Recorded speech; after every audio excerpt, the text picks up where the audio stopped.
어제 발생한 경북 예천 산불이 90% 진화된 가운데 막바지 진화 작업이 이루어지고 있습니다. 오늘은 건조하고 바람도 강할 것으로 보여 산불에 비상이 걸렸습니다. 104주년 3.1절인 오늘 전국 곳곳에서 3.1절 행사가 이어집니다.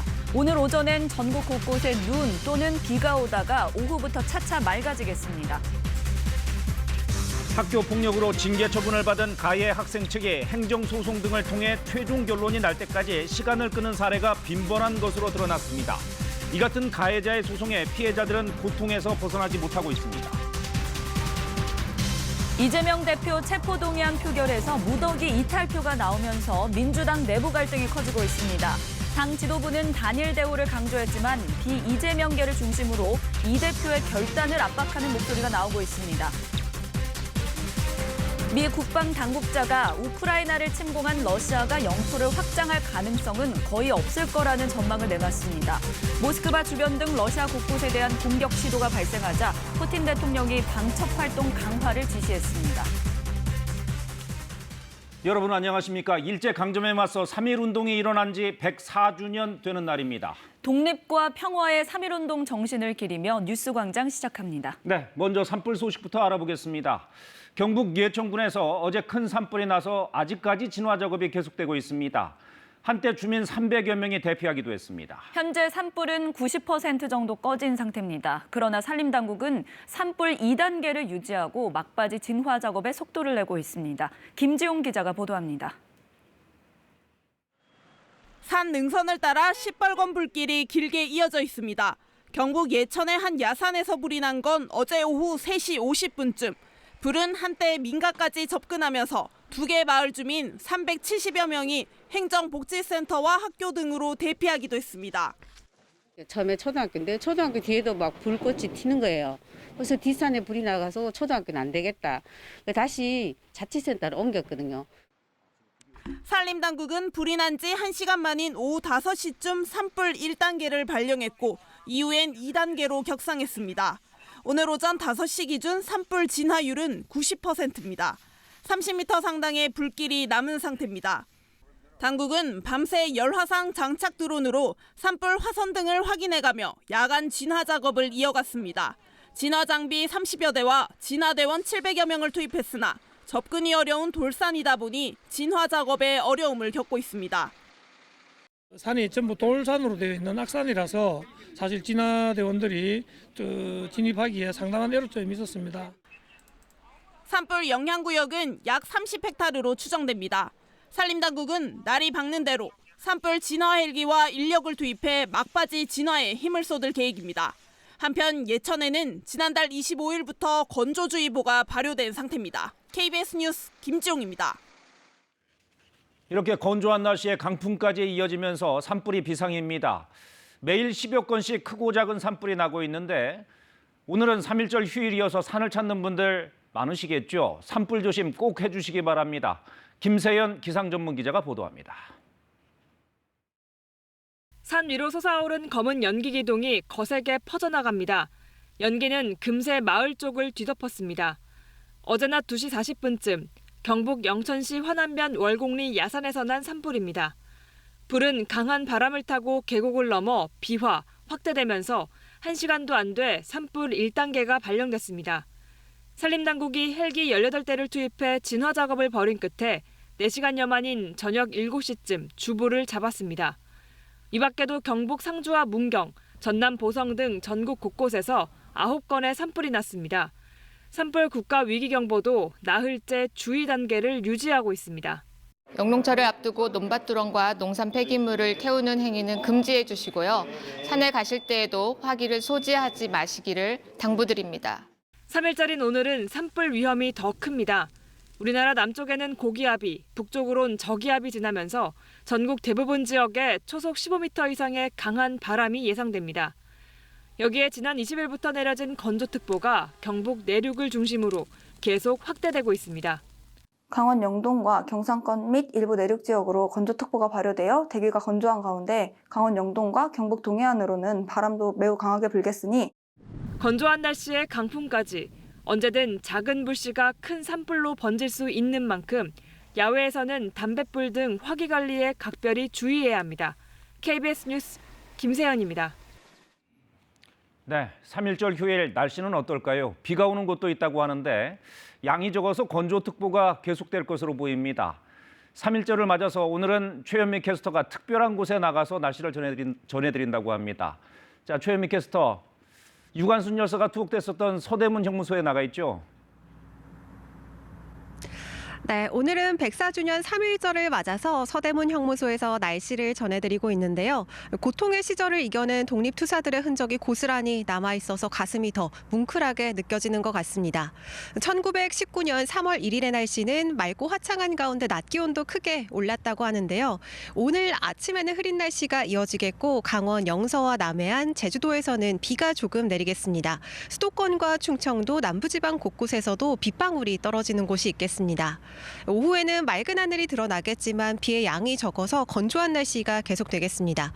현재 전국 곳곳에 건조주의보가 내려졌고요. 대부분 지역에서 바람도 강하게 불겠습니다. 오늘도 불조심해야겠습니다.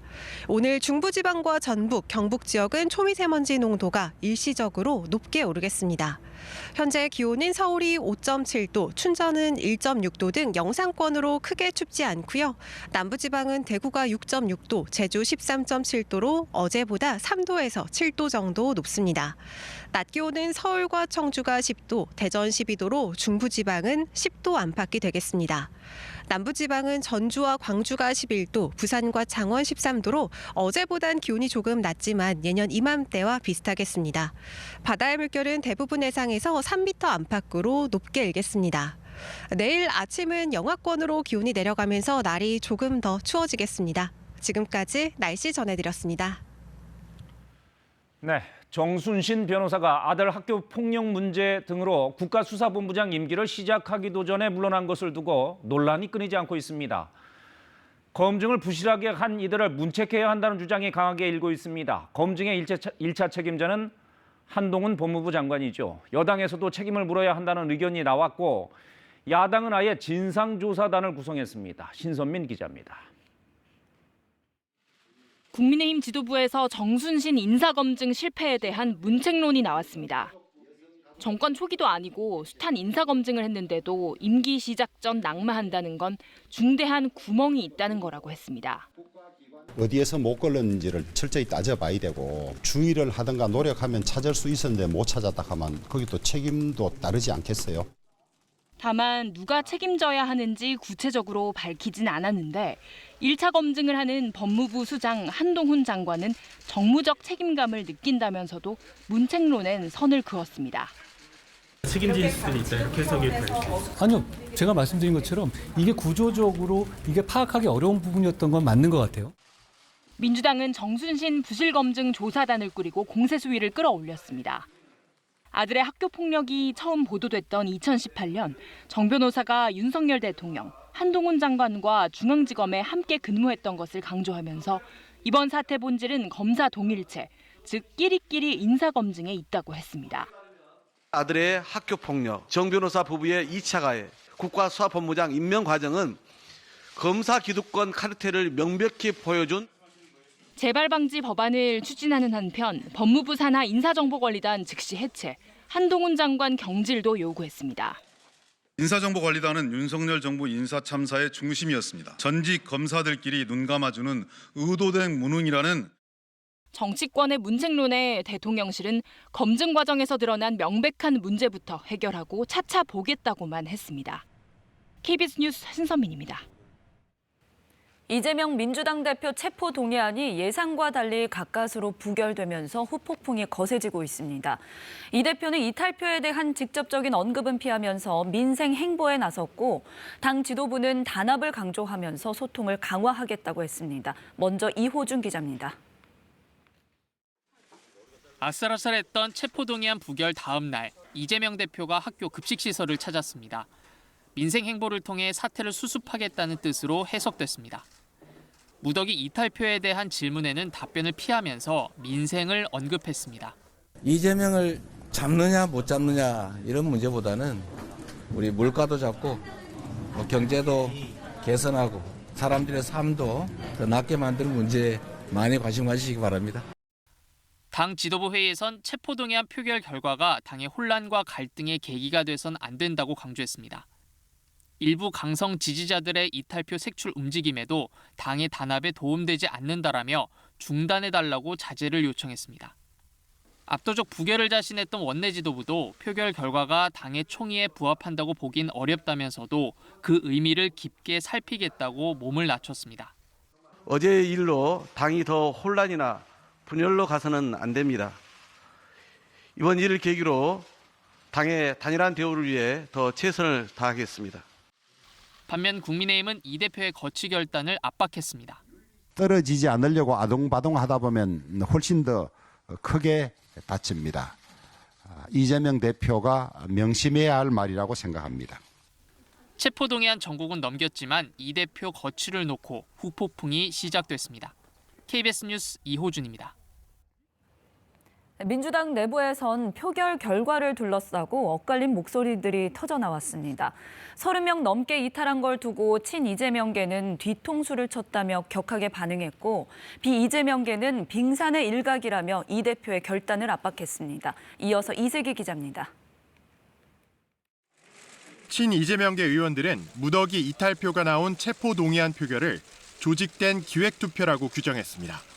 앞에선 부결을 외치며 뒤로는 가결과 무효표를 조직했다며 총의를 모았다 하고 뒤통수를 친 것이라는 격한 반응까지 나왔습니다. 거기에서는 뭐 그런 의견이 없다가 이게 표로서 딱 나왔다라는 것은 어떤 의도가 좀 있지 않았냐. 친이재명계 중진 의원은 이 대표에게 물러나라는 최후 통첩을 한 것이라며 지금 굴복하면 지지자들이 무너진다고 선을 그었습니다. 당내 소통을 강화하겠다는 당 지도부의 입장에도 그럴 단계는 지났다는 냉소 섞인 반응도 나왔습니다. 반면 비이재명계는 무더기 이탈표가 나온 건 당 지도부가 일방적으로 부결을 밀어붙인 탓이라고 반박했습니다. 30여 표의 이탈표는 민심을 반영한 것이다. 조직된 기획투표 주장엔 제정신이 아니라며 맞받았습니다. 겉에 나온 숫자는 빙산의 일각이죠. 당에 대한 걱정이나 우려가 굉장히 넓게 깊게 깔려 있는 것은 틀림없습니다. 이 대표의 사퇴 요구 목소리도 공개적으로 나오기 시작했습니다. 이번 표결 결과는 이 대표에게 결단하라는 메시지를 준 것이라며 안 물러나면 당에 어마어마한 혼란이 올 것이라고 했습니다. 이 대표를 지키는 것이 당을 살리는 길이라는 친이재명계와 이 대표가 물러나야 당이 산다는 비이재명계의 시각차가 이번 표결로 극명히 드러난 셈입니다. 사법 리스크에 이어 분열 리스크까지 더해지면서 민주당의 앞날이 안개 속으로 빠져들고 있습니다. KBS 뉴스 이슬기입니다. 검찰이 2019년 탈북 어민 2명을 강제로 북으로 돌려보낸 사건의 핵심 관계자 4명을 기소했습니다.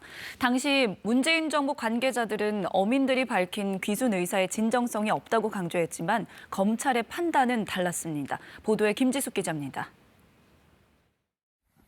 북측으로 향하는 군사분계선 앞에 다다른 어민 2명, 털썩 주저앉고 몸을 뒤로 빼기도 합니다. 2019년 11월 정부는 동해상에서 납포된 탈북어민 2명을 살인 등 중대범죄를 저질렀다는 이유로 다시 북으로 돌려보냈습니다. 지난해 7월 국정원과 시민단체가 고발하면서 수사가 시작됐는데 검찰은 당시 북송이 위법했다는 결론을 내렸습니다.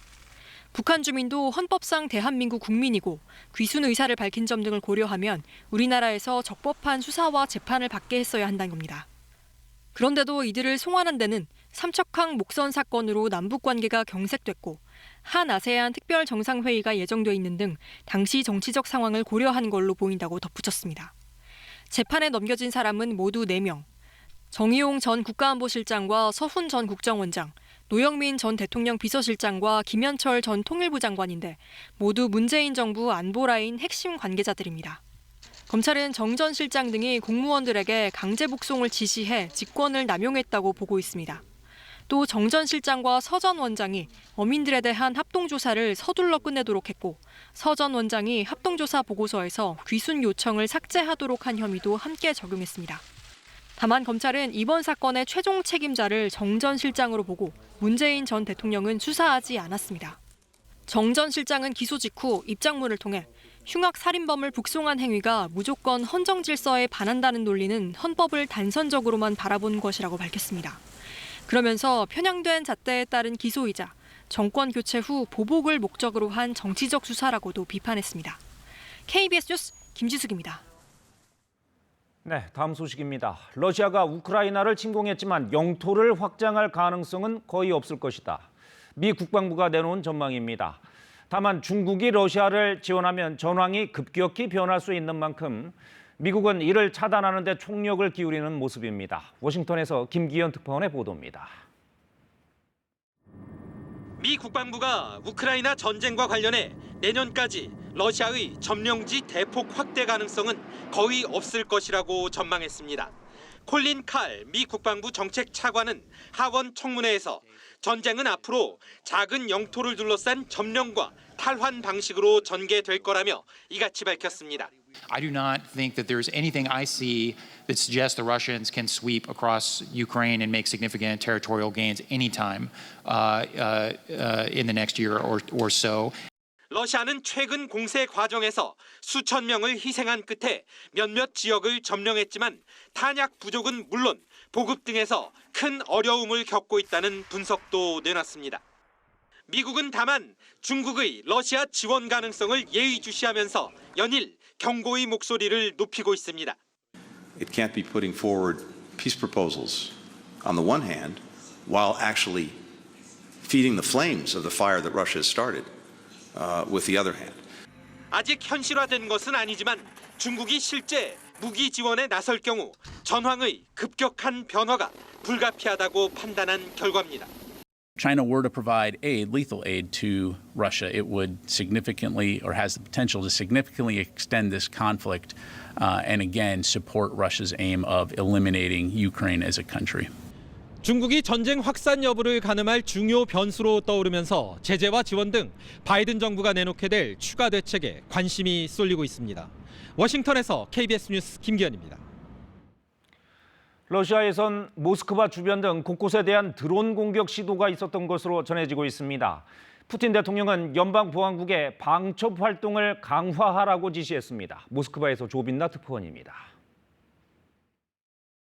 현지 시각 28일 오후 모스크바에서 동남쪽으로 120km 떨어진 콜롬나 지역에서 드론 한 대가 추락한 채 발견됐습니다. 모스크바 주지사는 민간 기반 시설을 목표로 한 것으로 보이지만 파악된 사상자나 피해는 없다고 전했습니다. 수사당국은 외국 드론으로 판명됐다고 밝혔습니다. 앞서 27일 밤에는 우크라이나 접경 벨고로드에 또다시 드론이 날아와 주민들이 긴급 대피했습니다.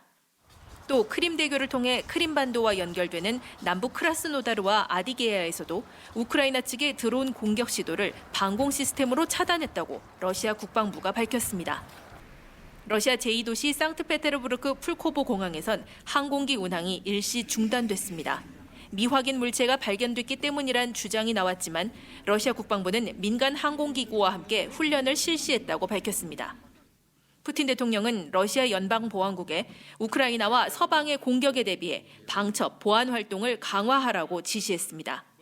По-прежнему актуальная задача противодействия террористической угрозе. За прошедший год количество подобных преступлений выросло. Очевидно, что это связано и с попытками киевского режима использовать террористические методы. 러시아 국영 매체들은 드론 위협의 배후로 우크라이나를 지목했지만 우크라이나는 공식 반응을 내놓지 않았습니다. 한편 푸틴 대통령은 미국과의 핵군축 조약 참여 중단을 명문화한 법에 서명했습니다. 모스크바에서 KBS 뉴스 조빈나입니다. 네, 미국 정부가 반도체 기업에 대한 보조금 지원의 조건을 공개했습니다. 미국 정부가 반도체 시설에 접근할 수 있어야 한다. 초과 이익은 미 정부와 공유해야 한다. 이런 내용이 포함됐습니다. 워싱턴 이정민 특파원입니다. 지난해 8월 반도체 기업들이 미국에 투자하게 하겠다며 390억 달러, 우리 돈 50조 원 넘는 보조금을 법으로 지정한 미국 정부. 보조금을 받고 싶은 기업들의 신청을 받겠다며 75페이지에 달하는 공고를 통해 지원 조건을 공개했습니다. 지원금을 주는 법의 목적은 미국 경제와 안보를 위한 것이고 특히 안보를 위해서는 반도체의 안정적 장기 공급이 필요하다며 미국 정부의 반도체 시설 접근을 허용할 기업을 찾고 있다고 밝혔습니다. 반도체 시설은 기술 노출을 우려해 공개를 자제하는 게 일반적이지만 무기 시스템에 쓰일 수 있으니 군의 접근권을 명시하겠다는 겁니다.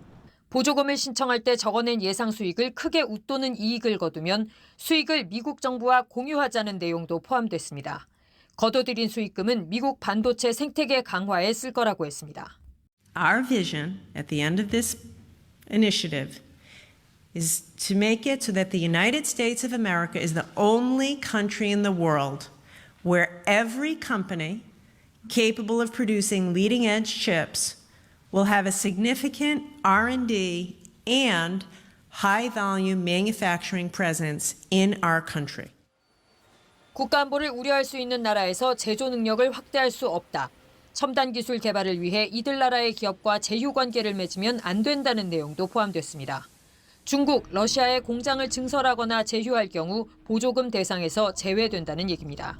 미국 정부는 2030년까지 미국의 최소 2개의 대규모 최첨단 반도체 특화단지를 만드는 걸 목표로 하고 있습니다. 한국 기업들 중에는 삼성전자와 SK하이닉스가 공개된 조건을 토대로 보조금 신청을 검토하고 있습니다. 워싱턴에서 KBS 뉴스 이정민입니다. 요즘 월급 빼고 다 오른다라는 하소연 여기저기서 많이 들리는데요. 실제로 지난해 물가 상승률을 반영한 근로자 실질 임금을 살펴봤더니 관련 통계를 작성한 2011년 이래 처음 하락한 것으로 나타났습니다. 신현욱 기자가 전합니다. 지난해 근로자 한 명당 평균 월급은 약 387만 원. 1년 전보다 18만 원 정도 올랐습니다. 그런데 같은 기간 물가 상승률을 반영한 실질 임금을 따져보니 약 359만 원. 1년 전보다 오히려 7천 원가량 줄었습니다. 들어오는 돈에 비해서 나가는 돈이 한 10%에서 20% 정도 더 많아진 것 같은 느낌이에요. 실질 임금이 줄어든 건 통계 대상이 1인 이상 사업체로 확대된 2011년 이후 처음입니다. 국제 에너지 가격의 상승이라든지 원자재 가격, 그리고 전쟁과 코로나로 인한 공급망 차질 등의 영향이 물가 상승에 영향을 끼친 것으로 보이고, 지난해 물가 상승률은 외환위기 이후 최고인 5.1%를 기록했습니다. 고물가는 대기업보다 중소기업의 타격이 더 컸습니다. 300인 이상 대기업 근로자의 실질 임금이 전년 대비 0.97% 는 반면 300인 미만 사업장의 실질 임금은 0.65% 줄었습니다. 세금 떼고 하면은 한 220이 안 나오는데 그 안에서 이제 월세 내고 기본적으로 고정 지출하는 통신비라던가 이런 걸 빼고 나면 식비나 이런 것도 정말 알뜰하게 써야지 가능할 정도고. 문제는 올해도 실질 임금 감소세가 꺾이지 않을 수 있다는 점입니다. 3.5에서 3.9까지 전망하고 있는 상황입니다. 실질 임금은 또 감소하는 모습으로 나타날 수 있습니다. 실질 임금이 뒷걸음질 치면서 올해 노사 간 임금 교섭이 더욱 치열해질 거란 전망도 나옵니다. KBS 뉴스 신현욱입니다. 이렇게 소득은 줄었는데 물가는 계속 오르면서 직장인들이 부담해야 하는 비용 더 늘었습니다. 특히 매일 쓰는 점심값이 10,000원을 넘었는데요. 그러다 보니 지출을 줄이려고 구내 식당이나 편의점 도시락을 많이 찾는다고 합니다. 손서영 기자가 취재했습니다. 점심시간 직장인들이 몰리는 곳, 편의점입니다. 가장 잘 팔리는 건 도시락입니다. 할인도 받을 수 있습니다. 일반 식당에서 먹으면 10,000원 넘고 제일 저렴한 것도 10,000원이 넘는데 편의점에서 먹으면 그래도 10,000원 이하로 좀 배부르게 먹을 수 있기 때문에 많이 이용하는 것 같습니다. 구내 식당이 최고의 복지란 말까지 나옵니다. 6,000원만 내면 주 요리와 4-5가지 반찬을 먹을 수 있는데도 밖에서 먹는 것보다 저렴합니다. 한 끼를 사 먹으려고 하면 비용이 많이 나오다 보니까 부담도 많이 돼가지고 요새는 구내 식당이 싸고 저렴하고 양도 많은데 품질도 좋은 것 같아서 많이 이용하고 있습니다. 실제로 직장인들이 간단히 점심 한 끼를 해결할 수 있었던 냉면과 비빔밥은 1인분에 10,000원이 넘습니다. 전국 점심값은 1년 전보다 16%가량 올랐는데 서울은 12,000원, 부산도 11,000원을 넘어섰습니다. 지난달 외식 물가는 1년 전보다 7.7% 오르며 8개월째 외환위기 당시를 웃도는 상승세를 이어갔습니다. 문제는 점심값이 오를 만큼 오른 게 아니라는 점입니다. 외식 물가는 원재료 가격 인상뿐만 아니라 공공요금이나 인건비 상승 등 다른 물가의 영향을 받으며 가장 나중에 오르기 때문입니다. 외식 물가 상승세는 당분간 지속될 것으로 봅니다. 가스요금, 전기요금이 하반기에 인상되면 외식 서비스 생산 원가가 상승하기 때문에 이를 반영해서 외식 물가 역시 상승할 수밖에 없습니다. 올해부터 직장인 식대 비과세 한도가 월 20만 원으로 올랐지만 최근 고물가 상황을 반영해 추가 지원이 필요하다는 목소리도 나오고 있습니다. KBS 뉴스 손서영입니다. 1919년 봄 유관순 열사와 독립운동가들이 대한독립 만세를 외쳤던 곳이 바로 아운의 장터입니다. 이곳에서 당시의 만세 함성을 재현하는 봉화제가 열렸는데요. 코로나19 여파로 4년 만에 열린 봉화제에는 2천여 명이 참여했습니다. 최선중 기자입니다. 대한민국 만세! 만세! 만세! 100여 개의 횃불과 1000여 개의 LED 등이 밤하늘을 훤히 밝혔습니다. 아운의 장터 곳곳으로 대한독립만세의 함성이 울려 퍼집니다. 대형 태극기를 앞세운 행렬이 유관순 열사 생가와 아운의 장터 사이를 가득 채웠습니다. 104년 전 유관순 열사가 이끌었던 아운의 만세운동 열기 그대로입니다.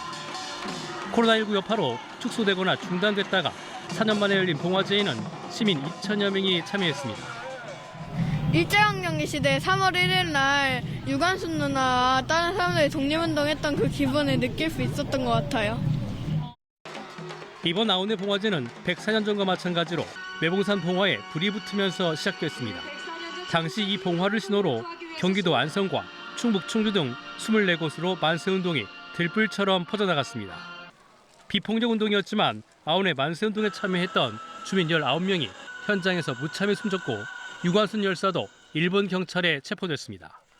104년 전 매봉산에서 피어오른 봉화처럼 유관순 열사를 비롯한 애국 선열분들의 숭고한 희생 정신을 널리 알려서 유관순 열사의 뜻을 기리는 독립의 횃불이 4년 만에 다시 타오르면서 목숨을 걸고 일제에 분연히 맞섰던 많은 선열의 애국혼이 다시금 숭고하게 다가옵니다. KBS 뉴스 최선중입니다. 이어서 한국도로공사 연결해서 교통 상황 알아보겠습니다. 3일절인 오늘 공휴일이라 느지막히 여유롭게 움직이는 분들이 많은가 봅니다. 아직까지는 고속도로 거의 모든 구간 수월한데요. 그런데 요즘 건조한 날씨 속 화재가 걱정이죠. 이 바람이 강하면 고속도로 CCTV 화면도 흔들리는데 지금 강원 곳곳에 강풍이 불고 있습니다. 불씨 관리 잘 해주시기 바랍니다. 네, 오늘 공휴일이라 버스 전용 차로제가 영동선은 신갈에서 호법 사이, 그리고 경부선은 신탄진에서 한남 사이 아침 7시부터 시행될 예정입니다. 네, 오늘 가평이나 양평 등 근교 나들이 떠나는 분들 서울 양양선 많이 택하실 것 같은데요. 아직까지는 정체 없지만 정체 심하면 화도 부근에서 많이 어려울 것으로 예상되고요. 사고가 났습니다. 수도권 제2순환선 구리에서 판교 방향으로 토평 부근 1차로에 사고 처리 작업하면서 주변으로 많이 혼잡하니까 전방 주시 철저히 하면서 지나주시기 바랍니다. 안전띠도 모든 좌석에서 착용해 주시고요. 고속도로 교통방송이었습니다. 네, 오늘은 서대문 형무소에서 날씨 전해드리고 있습니다. 이렇게 서 있는 것만으로도 가슴이 뭉클해지는데요. 3일절을 맞아서 순국 선열들의 항일 정신이 서린 곳을 찾아보는 것도 좋겠습니다. 오늘 아침에는 흐린 날씨가 이어지겠고 강원 영서와 제주도 남해안에서는 낮까지 비가 조금 내리겠습니다. 수도권과 충청도 남부지방 곳곳에서도 빗방울이 떨어지는 곳이 있겠는데요. 오후에는 맑은 하늘이 드러나겠지만 비의 양이 적어서 건조한 날씨가 계속되겠습니다. 현재 전국 곳곳에 건조특보가 내려져 있고요. 대부분 지역에서 바람도 강하게 불겠습니다. 오늘도 불조심해야겠습니다. 오늘 중부지방과 전북, 경북 지역은 초미세먼지 농도가 일시적으로 높게 오르겠습니다.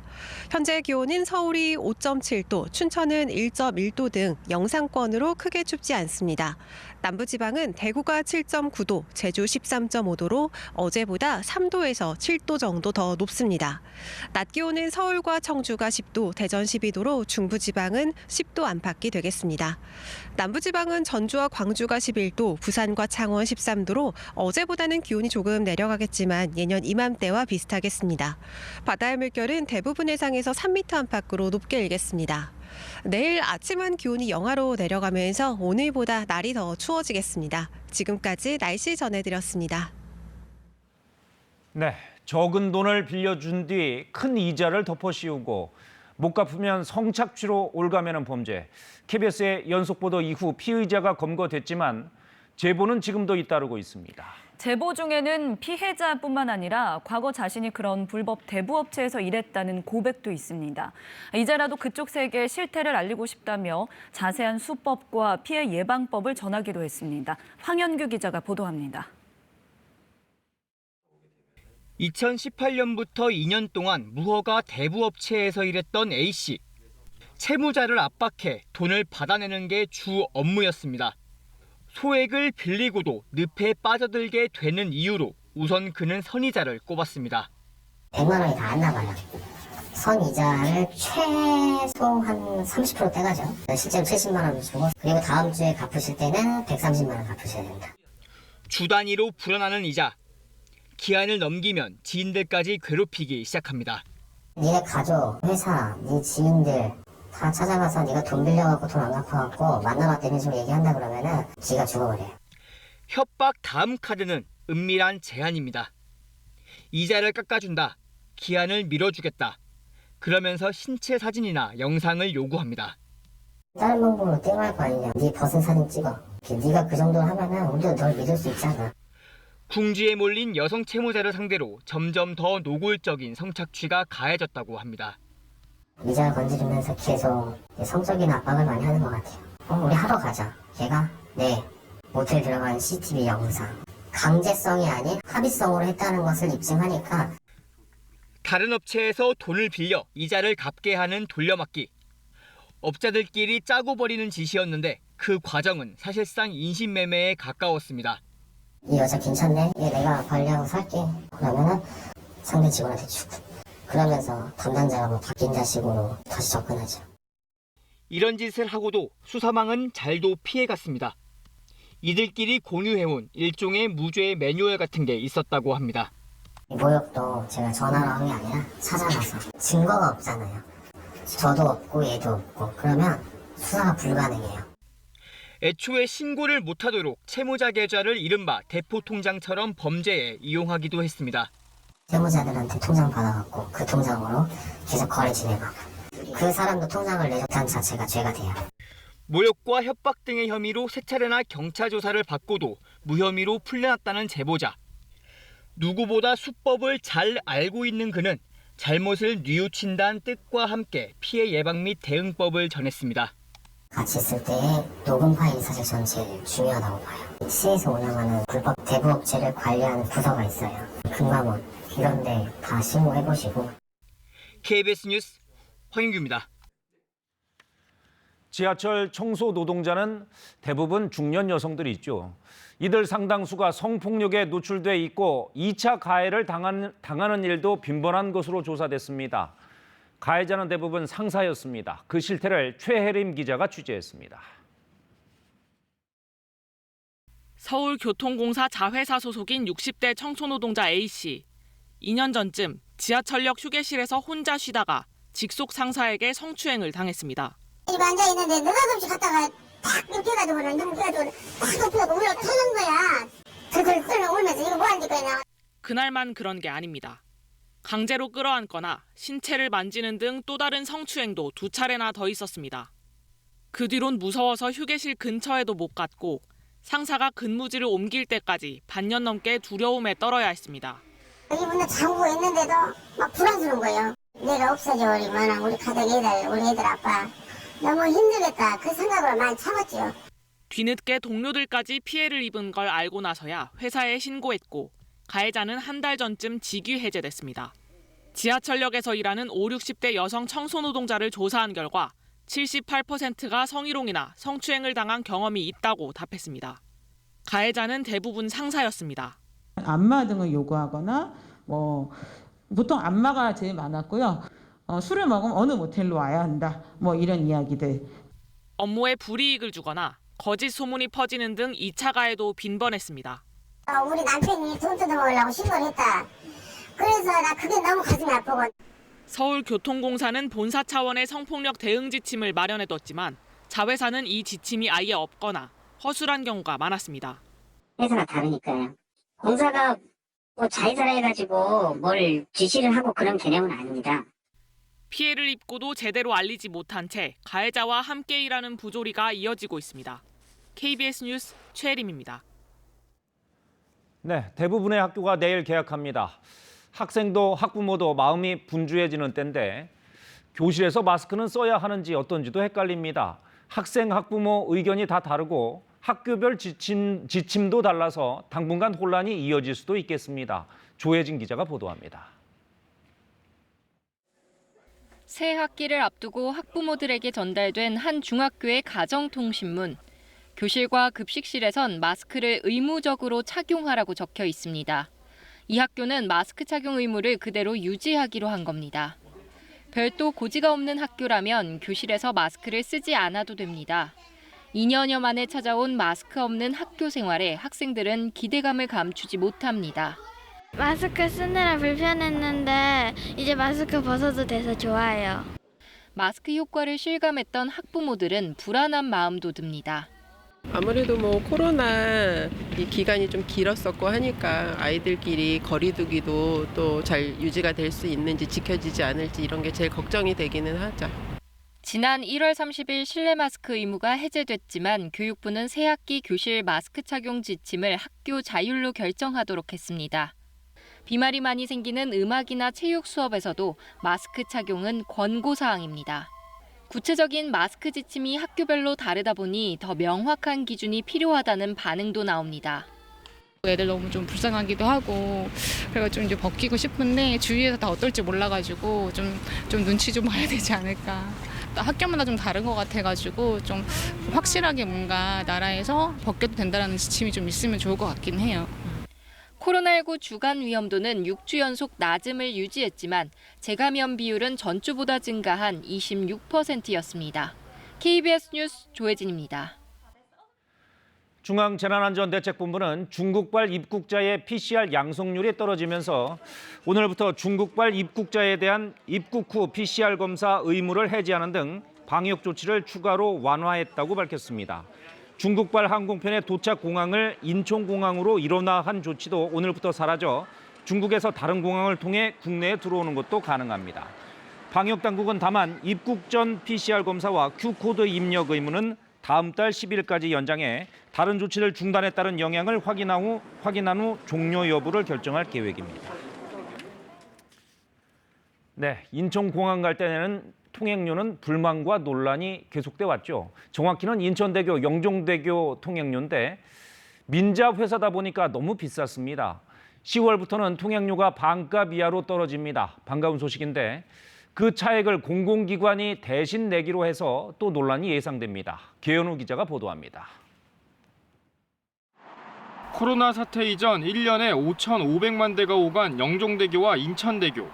인천공항을 오가려면 반드시 건너야 하는데 통행료가 편도에 각각 6,600원, 5,500원에 달합니다. 바다 위에 다리를 세운 민간 사업자에게 높은 수익을 보장해줬기 때문입니다. 다른 곳보다는 확실히 비싼 게 좀 느껴져가지고 좀 신경 쓰이긴 하는 것 같아요.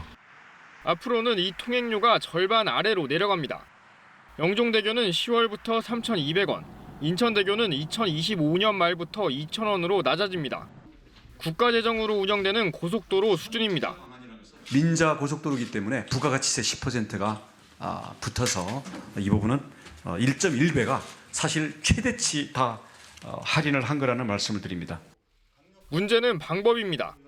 통행료 차액은 민간 사업자 수익을 줄이는 게 아니라 한국도로공사와 인천공항공사가 떠안게 됩니다. 영종대교는 2030년까지, 인천대교는 2039년까지 메워줘야 하는데 3조 2천억 원 정도가 들 것으로 추정됩니다. 민자 기간이 끝난 뒤 운영권을 가져오면 통행료 수입으로 회수할 수 있다는 계산이지만 국가재정 사업을 피하기 위한 꼼수라는 비판도 제기됩니다. 기존 계약의 불합리한 점을 해결하지 않고 공공기관의 재정으로 해결하는 것은 결국 사실상 정부 재정 사업을 하는 것이나 다를 바 없다는 비판을 받을 수 있습니다. 영종 주민들은 10월부터 두 다리 모두 통행료를 내지 않아도 되는데 이에 대한 재정은 인천시가 지원합니다. KBS 뉴스 계현우입니다. 무력에 의한 일방적인 타이완 현상 변경에 반대한다는 박진 외교부 장관의 발언에 중국이 발끈하고 나섰습니다.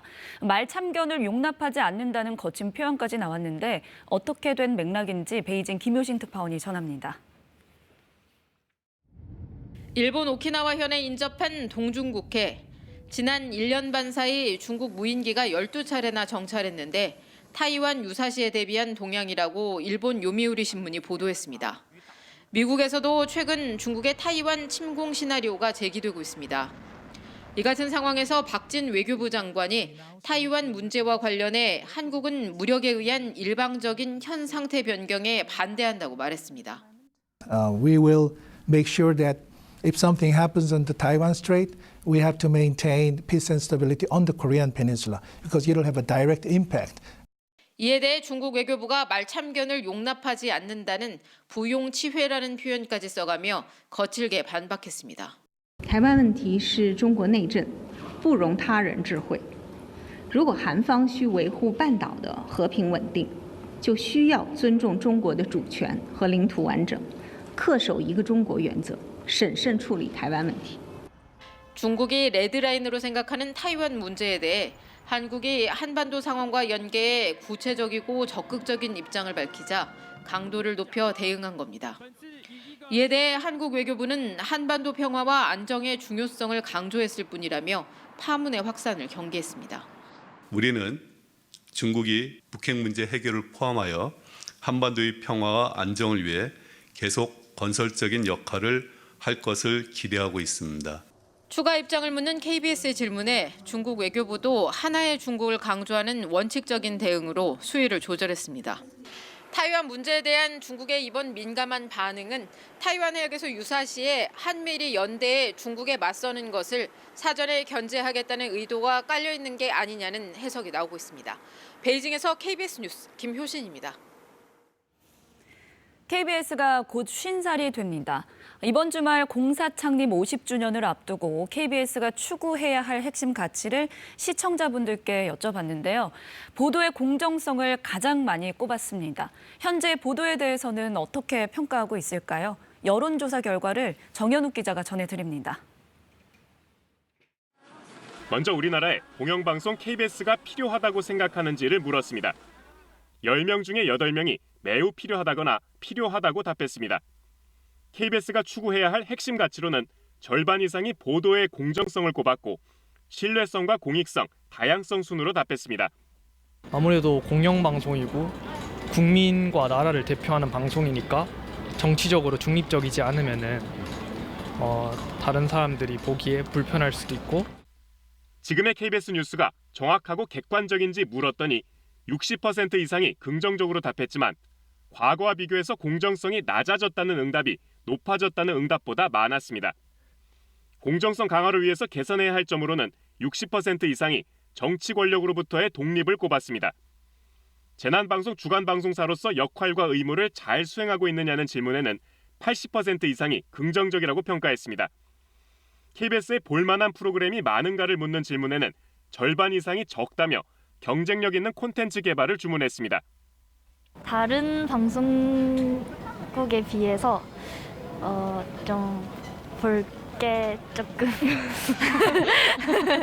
볼 게 없다. 네. 재밌는 게 없다. 네. 요새 방송이 볼 게 없어요, 솔직히. 예. 전부 타사에서 다 하는데도 불구하고 전부 정치로 뭐 이래가지고 뭐 지금 요즘 여야 이래가지고 하니까.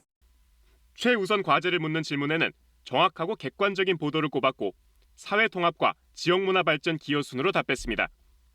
이번 조사는 KBS와 KBS 시청자위원회가 한국리서치에 의뢰해 성인 남녀 1000명을 대상으로 지난달 13일부터 15일까지 실시했으며 응답률은 12.4%, 표본 오차는 95% 신뢰 수준에서 플러스 마이너스 3.1%포인트입니다. KBS 뉴스 정현욱입니다. 네, 생활경제 소식입니다. 첫 번째 키워드 보시죠. 고소득 맞벌이도 이것 된다. 이것 무엇일까요? 전세대출입니다. 내일부터 소득 기준을 넘겨 전세대출이 어려웠던 맞벌이 부부들도 대출을 받을 수 있게 됩니다. 전세대출 받으려면 주택도시보증공사나 주택금융공사, 서울보증 중 한 곳에서 보증을 받아야 하죠. 그런데 정부가 전세 대출을 악용한 투기를 막기 위해 보증 자격을 강화하면서 실수요자의 주거 부담이 늘었다는 지적이 잇따랐습니다.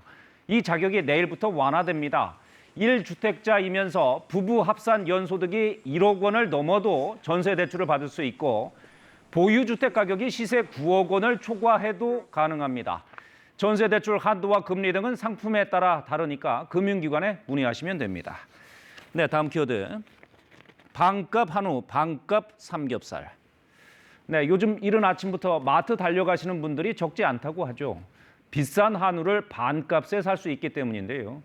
오늘부터 삼겹살과 미국산 소고기도 유통업계가 대대적인 할인 행사를 진행합니다. 이마트와 롯데마트 등 대형마트들에서 냉장 삼겹살과 목심, LA 갈비 등을 최대 50% 저렴하게 살 수 있고요. 한우 할인 행사도 계속됩니다. 농협 하나로마트가 4일까지 역시 50% 할인된 가격에 한우를 판매합니다. 다만 행사 카드로 결제하거나 포인트를 적립해야 할인이 되는 경우가 있으니까 구매 전에 꼼꼼히 살펴보시는 게 좋겠습니다. 네, 마지막 키워드. 모아타운 수시 접수. 네, 모아타운이라고 들어보셨습니까? 관심 있는 분들도 꽤 되실 텐데 서울시가 노후화된 저층 주거지를 하나로 묶어서 개발하는 그런 곳입니다. 과거 뉴타운과 비슷하지만 규모가 좀 작습니다. 사업 대상지 신청을 수시로 받는다고 합니다. 재개발이 어려운 노후 저층 주거지 가운데 전체 면적이 10만 제곱미터 미만이면서 노후도가 50% 이상이면 공모에 참여할 수 있는데요. 다만 재개발이 이미 추진되고 있거나 추진 예정인 지역은 제외됩니다. 서울시는 이런 방식으로 강북구 번동과 중랑구 면목동 일대 등 사업 대상지 65곳을 선정했고 2025년까지 35곳 이상을 추가로 선정할 계획입니다. 지금까지 생활경제였습니다.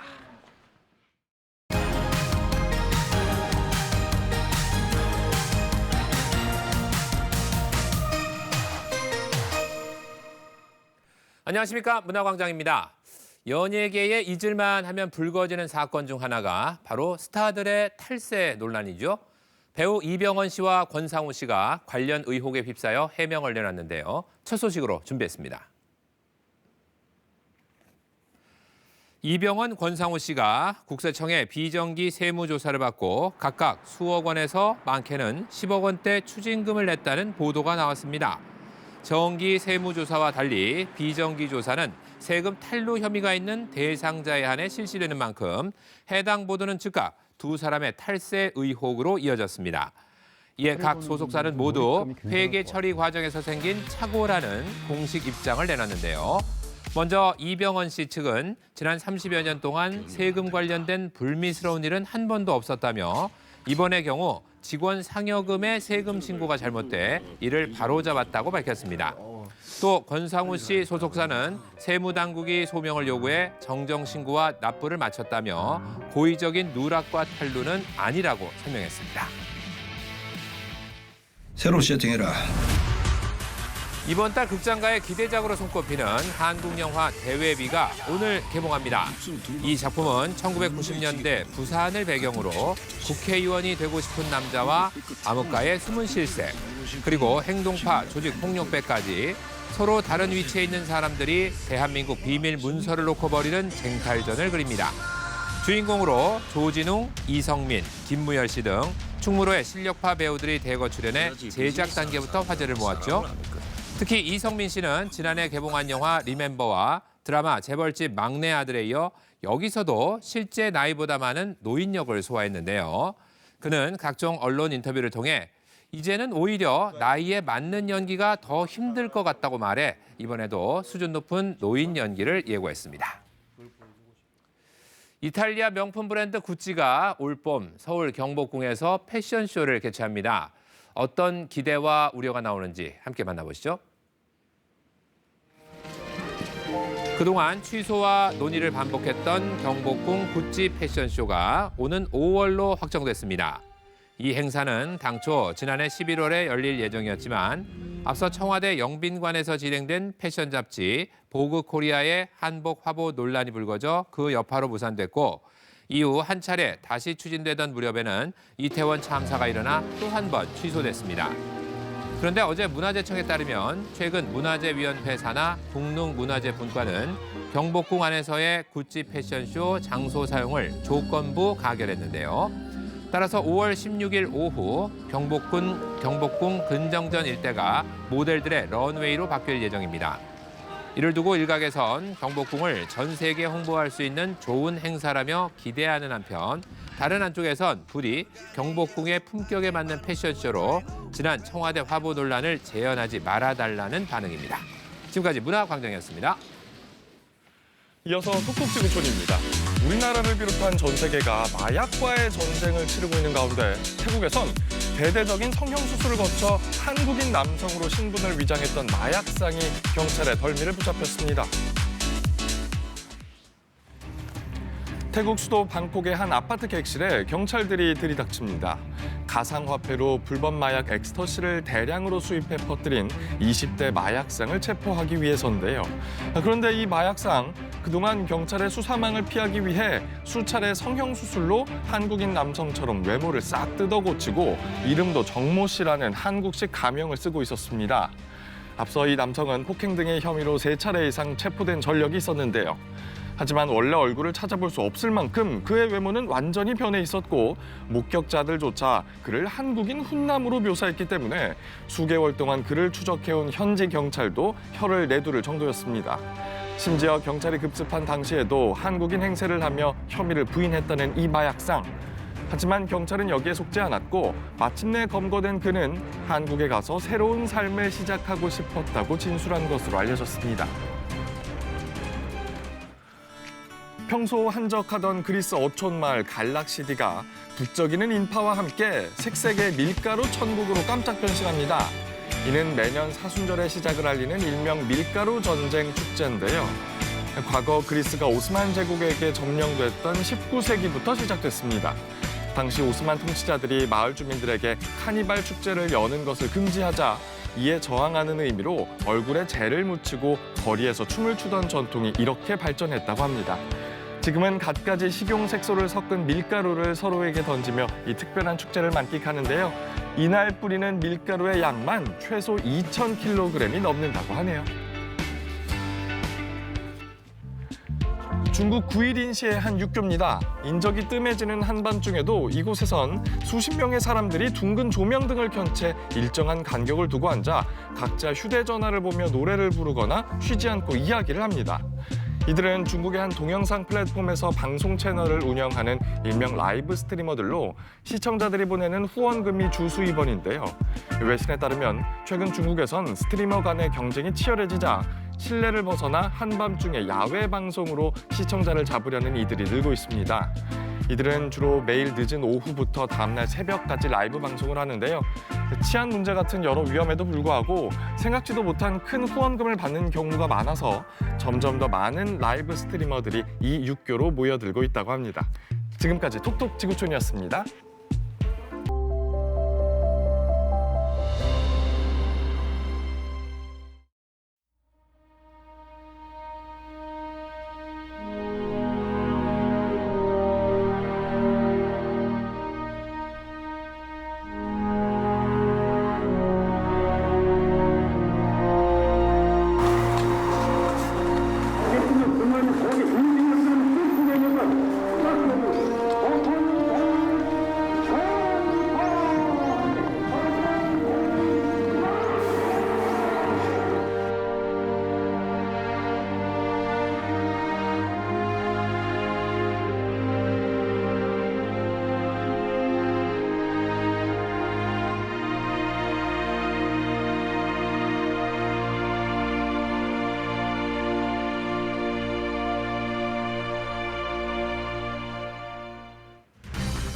어제 발생한 경북 예천 산불의 90% 진화된 가운데 막바지 진화 작업이 이루어지고 있습니다.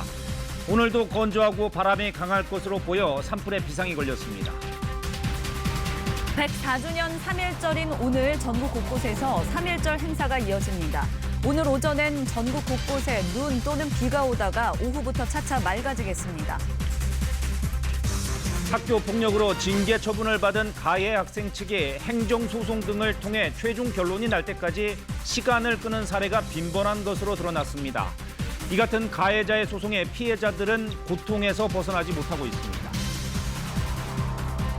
이재명 대표 체포동의안 표결에서 무더기 이탈표가 나오면서 민주당 내부 갈등이 커지고 있습니다. 당 지도부는 단일 대우를 강조했지만 비이재명계를 중심으로 이 대표의 결단을 압박하는 목소리가 나오고 있습니다.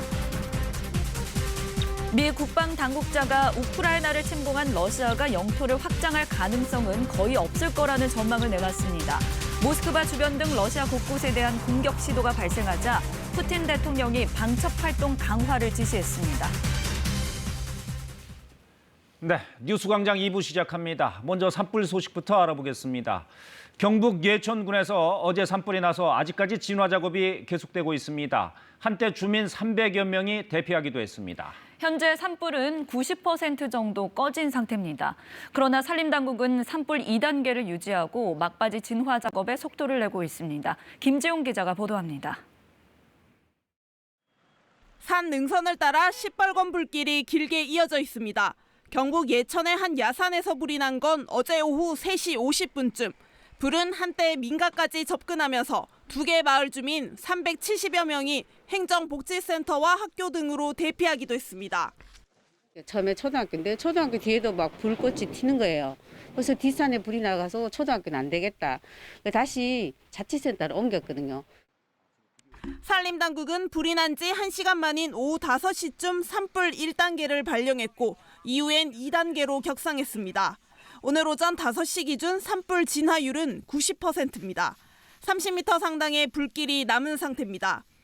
당국은 밤새 열화상 장착 드론으로 산불 화선 등을 확인해가며 야간 진화 작업을 이어갔습니다. 진화 장비 30여 대와 진화대원 700여 명을 투입했으나 접근이 어려운 돌산이다 보니 진화 작업에 어려움을 겪고 있습니다. 산이 전부 돌산으로 되어 있는 악산이라서 사실 진화대원들이 진입하기에 상당한 애로점이 있었습니다. 산불 영향구역은 약 30헥타르로 추정됩니다. 산림당국은 날이 밝는 대로 산불 진화 헬기와 인력을 투입해 막바지 진화에 힘을 쏟을 계획입니다. 한편 예천에는 지난달 25일부터 건조주의보가 발효된 상태입니다. KBS 뉴스 김지용입니다. 네, 예천뿐만 아니라 전국적으로 건조한 날씨에 강풍까지 이어지고 있어서 산불이 비상입니다. 매일 10여 건씩 크고 작은 산불이 나고 있습니다. 오늘 3.1절 휴일이어서 산을 찾는 분들 많으실 텐데요. 산불 조심 꼭 기억하시기 바랍니다. 김세연 기상전문기자가 보도합니다. 산 위로 솟아오른 검은 연기 기둥이 거세게 퍼져나갑니다. 연기는 금세 마을 쪽을 뒤덮었습니다. 어제 낮 2시 40분쯤 경북 영천시 화남면 월곡리 야산에서 난 산불입니다. 불은 강한 바람을 타고 계곡을 넘어 비화, 확대되면서 1시간도 안 돼 산불 1단계가 발령됐습니다. 산림당국이 헬기 18대를 투입해 진화 작업을 벌인 끝에 4시간여 만인 저녁 7시쯤 주불을 잡았습니다. 이 밖에도 경북 상주와 문경, 전남 보성 등 전국 곳곳에서 9건의 산불이 났습니다. 산불 국가위기경보도 나흘째 주의 단계를 유지하고 있습니다. 영농철을 앞두고 논밭두렁과 농산 폐기물을 태우는 행위는 금지해 주시고요. 산에 가실 때에도 화기를 소지하지 마시기를 당부드립니다. 3일절인 오늘은 산불 위험이 더 큽니다. 우리나라 남쪽에는 고기압이, 북쪽으론 저기압이 지나면서 전국 대부분 지역에 초속 15m 이상의 강한 바람이 예상됩니다. 여기에 지난 20일부터 내려진 건조특보가 경북 내륙을 중심으로 계속 확대되고 있습니다. 강원 영동과 경상권 및 일부 내륙 지역으로 건조특보가 발효되어 대기가 건조한 가운데 강원 영동과 경북 동해안으로는 바람도 매우 강하게 불겠으니 건조한 날씨에 강풍까지 언제든 작은 불씨가 큰 산불로 번질 수 있는 만큼 야외에서는 담뱃불 등 화기 관리에 각별히 주의해야 합니다. KBS 뉴스 김세연입니다. 네, 오늘 3.1절 휴일인데 날씨는 어떨까요? 비가 내리는 곳도 있다고 하는데 양이 적어서 건조특보가 계속될 것으로 보입니다. 3.1절을 맞아 오늘은 최현미 캐스터가 특별한 곳에 나가서 날씨를 전해드립니다. 자, 최현미 캐스터 서대문 형무소에 나가 있군요. 네, 3.1절 아침 서대문 형무소에 나와 있는데요. 오늘 아침은 하늘도 흐려서 더 숙연하게 느껴지는 것 같습니다. 1919년 3월 1일의 날씨는 맑고 화창한 가운데 낮 기온이 크게 올랐다고 하는데요. 오늘은 낮까지 강원 영서와 남해안, 제주도에 비가 조금 내리겠고요. 수도권과 충청도, 남부지방 곳곳에서도 빗방울이 떨어지는 곳이 있겠습니다. 오후에는 맑은 하늘이 드러나겠지만 비의 양이 적어서 건조특보는 계속되겠습니다. 현재 전국 곳곳에 건조주의보가 내려져 있고요. 대부분 지역에서 바람도 강하게 불겠습니다. 오늘도 불조심해야겠습니다. 오늘 중부지방과 전북, 경북 지역은 초미세먼지 농도가 일시적으로 높게 오르겠습니다. 현재 기온은 서울이 5.7도, 춘천은 1.1도 등 영상권으로 크게 춥지 않고요. 남부지방은 대구가 5.8도, 제주 13.5도로 어제보다 3도에서 7도 정도 높습니다. 낮 기온은 서울과 청주가 10도, 대전 12도로 중부지방은 10도 안팎이 되겠습니다. 남부지방은 전주와 광주가 11도, 부산과 창원 13도로 어제보다는 기온이 조금 낮지만 예년 이맘때와 비슷하겠습니다. 바다의 물결은 대부분 해상에서 3m 안팎으로 거세게 일겠습니다. 내일 아침은 기온이 영하로 내려가면서 날이 더 추워지겠습니다. 날씨 전해드렸습니다. 정순신 변호사가 아들 학교폭력 문제 등으로 국가수사본부장 임기를 시작하기도 전에 물러난 것을 두고 논란이 끊이지 않고 있습니다. 부실 검증을 문책해야 한다는 주장이 강하게 일고 있습니다. 여당에서도 책임을 물어야 한다는 의견이 나왔고 야당은 아예 진상조사단을 구성했습니다. 신선민 기자입니다. 국민의힘 지도부에서 정순신 인사검증 실패에 대한 문책론이 나왔습니다. 정권 초기도 아니고 숱한 인사검증을 했는데도 임기 시작 전 낙마한다는 건 중대한 구멍이 있다는 거라고 했습니다. 어디에서 못 걸렸는지를 철저히 따져봐야 되고 주의를 하든가 노력하면 찾을 수 있었는데 못 찾았다 하면 거기 또 책임도 따르지 않겠어요? 다만 누가 책임져야 하는지 구체적으로 밝히진 않았는데 1차 검증을 하는 법무부 수장 한동훈 장관은 정무적 책임감을 느낀다면서도 문책론엔 선을 그었습니다. 책임질 수는 있다 이렇게 해석이 돼요. 아니요, 제가 말씀드린 것처럼 이게 구조적으로 이게 파악하기 어려운 부분이었던 건 맞는 것 같아요. 민주당은 정순신 부실검증 조사단을 꾸리고 공세수위를 끌어올렸습니다. 아들의 학교 폭력이 처음 보도됐던 2018년 정 변호사가 윤석열 대통령, 한동훈 장관과 중앙지검에 함께 근무했던 것을 강조하면서 이번 사태 본질은 검사 동일체, 즉 끼리끼리 인사검증에 있다고 했습니다.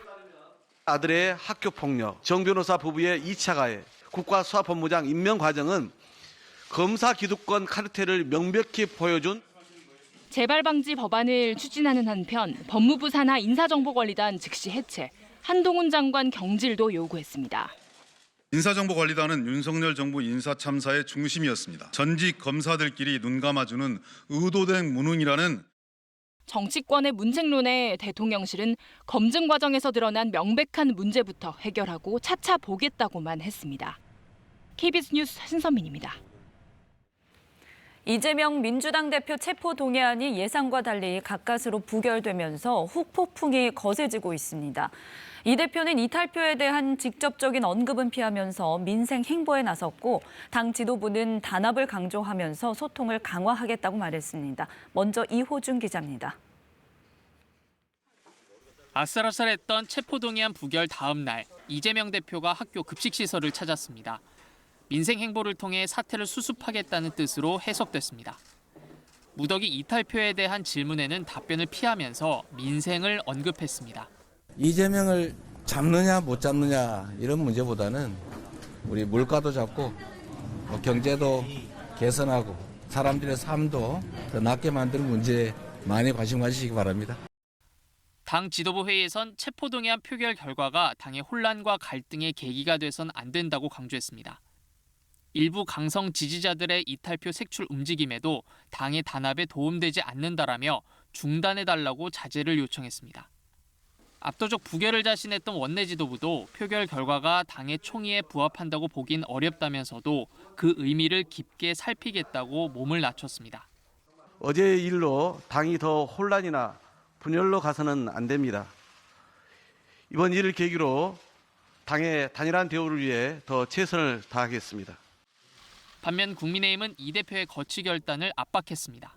떨어지지 않으려고 아동바동하다 보면 훨씬 더 크게 다칩니다. 이재명 대표가 명심해야 할 말이라고 생각합니다. 체포동의안 전국은 넘겼지만 이 대표 거취를 놓고 후폭풍이 시작됐습니다. KBS 뉴스 이호준입니다. 민주당 내부에선 표결 결과를 둘러싸고 엇갈린 목소리들이 나왔습니다. 30명 넘게 이탈한 걸 두고 친 이재명계는 뒤통수를 쳤다며 격하게 반응했고 비이재명계는 빙산의 일각이라며 이 대표의 결단을 압박했습니다. 보도에 이슬기 기자입니다. 친 이재명계 의원들은 무더기 이탈표가 나온 체포동의안 표결을 조직된 기획투표라고 규정했습니다. 앞에선 부결을 외치며 뒤로는 가결과 무효표를 조직했다며 총의를 모았다 하고 뒤통수를 친 것이라는 격한 반응까지 나왔습니다. 거기에서는 뭐 그런 의견이 없다가 이게 표로서 딱 나왔다라는 것은 어떤 의도가 좀 있지 않았냐. 친 이재명계 중진 의원은 이 대표에게 물러나라는 최후 통첩을 한 것이라며 지금 굴복하면 지지자들이 무너진다고 선을 그었습니다. 당내 소통을 강화하겠다는 당 지도부의 입장에도 그럴 단계는 지났다는 냉소 섞인 반응도 나왔습니다. 반면 비이재명계는 무더기 이탈표가 나온 건 당 지도부가 일방적으로 부결을 밀어붙인 탓이라고 반박했습니다. 30여 표의 이탈표는 민심을 반영한 것이다. 조직된 기획투표 주장엔 제정신이 아니라며 맞받았습니다. 겉에 나온 숫자는 빙산의 일각이죠. 당에 대한 걱정이나 우려가 굉장히 넓게 깊게 깔려있는 것은 틀림없습니다. 이 대표의 사퇴 요구 목소리도 공개적으로 나오기 시작했습니다. 이번 표결 결과는 이 대표에게 결단하라는 메시지를 준 것이라며 안 물러나면 당에 어마어마한 혼란이 올 것이라고 했습니다. 이 대표를 지키는 것이 당을 살리는 길이라는 친 이재명계와 이 대표가 물러나야 당이 산다는 비이재명계의 시각차가 이번 표결로 극명히 드러난 셈입니다. 사법 리스크에 이어 분열 리스크까지 더해지면서 민주당의 앞날이 안개 속으로 빠져들고 있습니다. KBS 뉴스 이슬기입니다. 우크라이나를 침공한 러시아가 영토를 확장할 가능성은 거의 없을 것이다. 미 국방부가 내놓은 전망입니다. 다만 중국이 러시아를 지원하면 전황이 급격히 변할 수 있는 만큼 미국은 이를 차단하는 데 총력을 기울이고 있습니다. 워싱턴에서 김기현 특파원의 보도입니다. 미 국방부가 우크라이나 전쟁과 관련해 내년까지 러시아의 점령지 대폭 확대 가능성은 거의 없을 것이라고 전망했습니다. 콜린 칼 미 국방부 정책 차관은 하원 청문회에서 전쟁은 앞으로 작은 영토를 둘러싼 점령과 탈환 방식으로 전개될 거라며 이같이 밝혔습니다. I do not think that there's anything I see that suggests the Russians can sweep across Ukraine and make significant territorial gains anytime in the next year or so.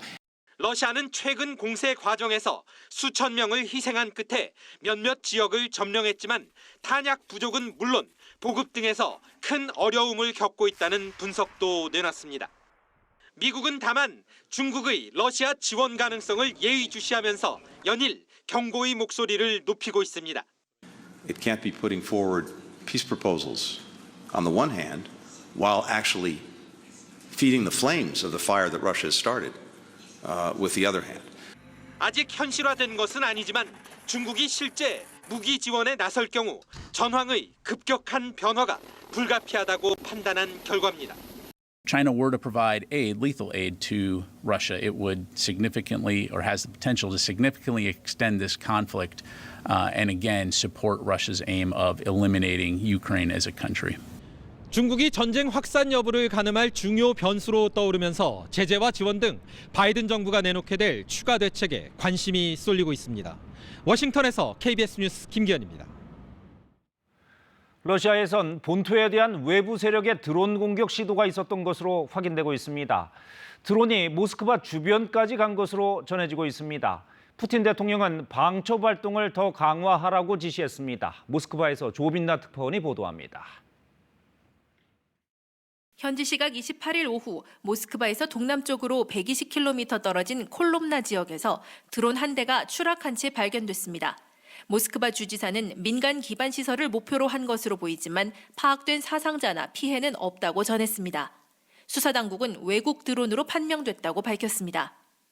전날 밤에는 우크라이나 접경 벨고로드에 또다시 드론이 날아와 주민들이 긴급 대피했습니다.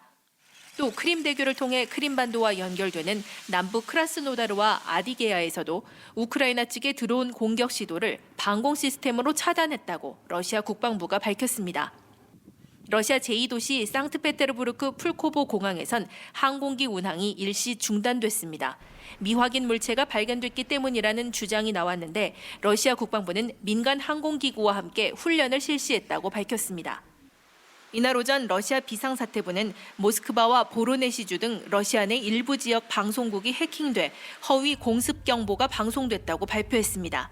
러시아 매체들은 배후로 우크라이나를 지목했지만 우크라이나는 공식 반응을 내놓지 않았습니다. 푸틴 대통령은 러시아 연방보안국에 우크라이나와 서방의 공격에 대비해 방첩, 보안 활동을 강화하라고 지시했습니다. По-прежнему актуальная задача противодействия террористической угрозе. За прошедший год количество подобных преступлений выросло. Очевидно, что это связано и с попытками киевского режима использовать террористические методы.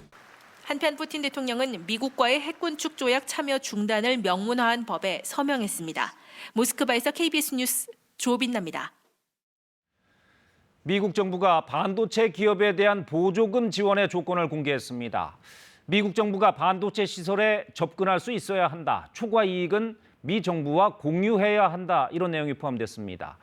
우리 기업들의 득실을 잘 따져볼 필요가 있겠습니다. 워싱턴 이정민 특파원의 보도입니다. 지난해 8월 반도체 기업들이 미국에 투자하게 하겠다며 390억 달러, 우리 돈 50조 원 넘는 보조금을 법으로 지정한 미국 정부. 보조금을 받고 싶은 기업들의 신청을 받겠다며 75페이지에 달하는 공고를 통해 지원 조건을 공개했습니다. 지원금을 주는 법의 목적은 미국 경제와 안보를 위한 것이고 특히 안보를 위해서는 반도체의 안정적 장기 공급이 필요하다며 미국 정부의 반도체 시설 접근을 허용할 기업을 찾고 있다고 밝혔습니다. 반도체 시설은 기술 노출을 우려해 공개를 자제하는 게 일반적이지만 무기 시스템에 쓰일 수 있으니 군의 접근권을 명시하겠다는 겁니다. 보조금을 신청할 때 적어낸 예상 수익을 크게 웃도는 이익을 거두면 수익을 미국 정부와 공유하자는 내용도 포함됐습니다. 거둬들인 수익금은 미국 반도체 생태계 강화에 쓸 거라고 했습니다. Our vision at the end of this initiative is to make it so that the United States of America is the only country in the world where every company capable of producing leading-edge chips will have a significant R&D and high-volume manufacturing presence in our country. 국가안보를 우려할 수 있는 나라에서 제조 능력을 확대할 수 없다. 첨단 기술 개발을 위해 이들 나라의 기업과 제휴 관계를 맺으면 안 된다는 내용도 포함됐습니다. 중국, 러시아의 공장을 증설하거나 제휴할 경우 보조금 대상에서 제외된다는 얘기입니다. 미국 정부는 2030년까지 미국에 최소 2개의 대규모 최첨단 반도체 특화단지를 만드는 걸 목표로 하고 있습니다. 한국 기업들 중에는 삼성전자와 SK하이닉스가 공개된 조건을 토대로 보조금 신청을 검토하고 있습니다. 워싱턴에서 KBS 뉴스 이정민입니다.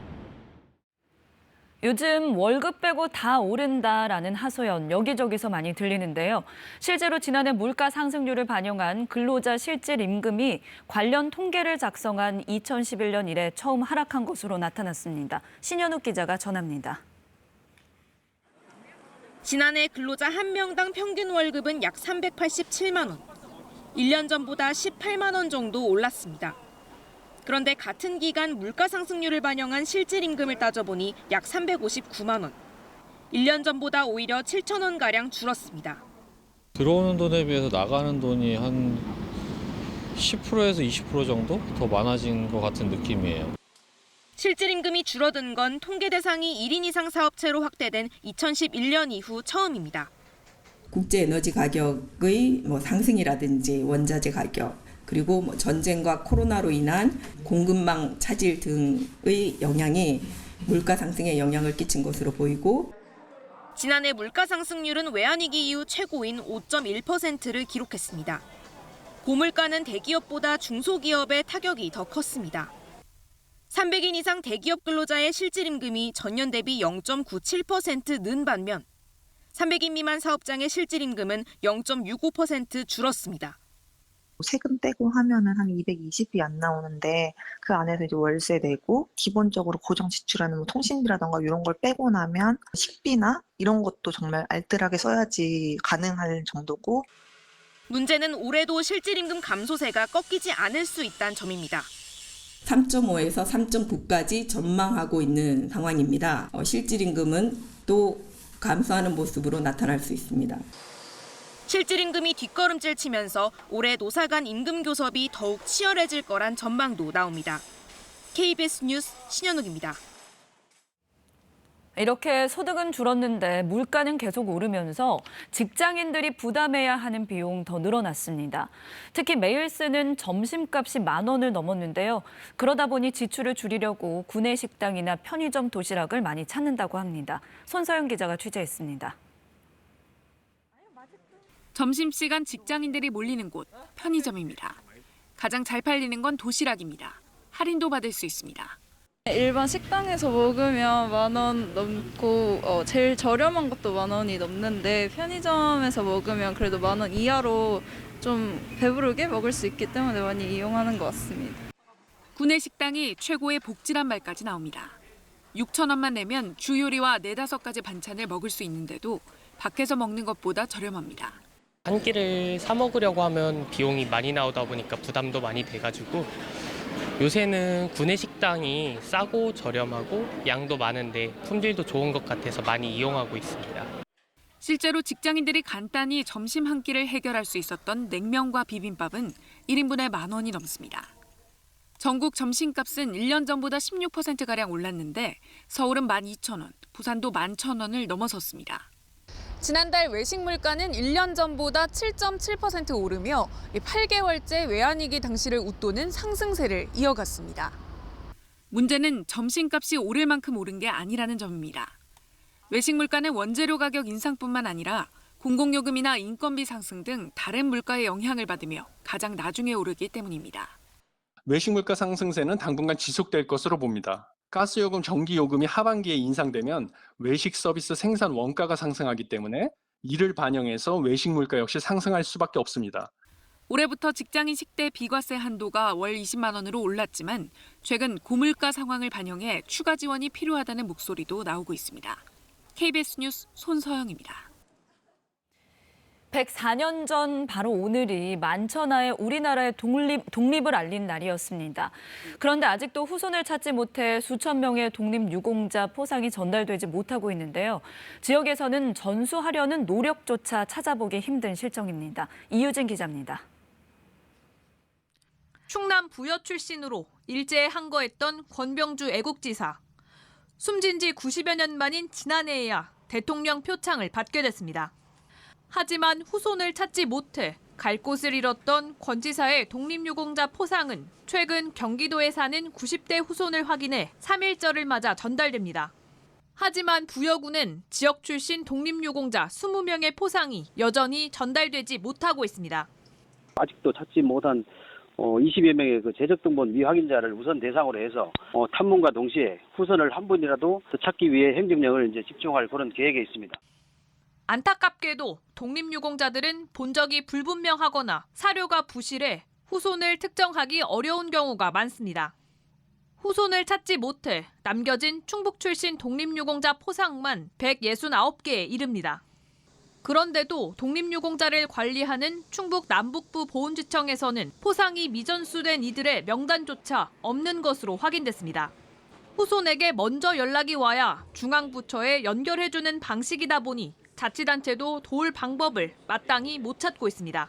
그 이름이 2개, 3개씩 이렇게 사용해가면서 이제 독립운동하시는 분들이 있기 때문에 이분들을 찾기라는 거는 여간해서 어렵습니다. 발굴단이 직접 나서지 않는 한은. 일제강점기 목숨을 바쳐 나라를 지켰지만 아직 후손에게 포상을 건네지 못한 국내외 독립유공자는 7천여 명. 이들의 독립유공 서우는 3.1운동이 일어난 지 100년이 넘도록 햇빛조차 보지 못하고 있습니다. KBS 뉴스 이유진입니다. 네, 오늘은 3.1절을 맞아서 역사의 흔적이 고스란히 남아있는 서대문 형무소에서 날씨 전해드리고 있습니다. 아침까지는 하늘이 흐리겠고요. 낮까지 강원 영서와 제주도, 남해안에서는 비가 조금 내리겠습니다. 또 수도권과 충청도, 남부지방 곳곳에서도 빗방울이 떨어지는 곳이 있겠는데요. 오후에는 맑은 하늘이 드러나겠지만 비의 양이 적어서 건조한 날씨가 계속되겠습니다. 현재 전국 곳곳에 건조주의보가 내려져 있고요. 오늘은 바람까지 전국에서 초속 15m 안팎으로 다소 강하게 불 것으로 보입니다. 작은 불씨가 큰 불로 번지기 쉬운 만큼 각별히 불조심하셔야겠습니다.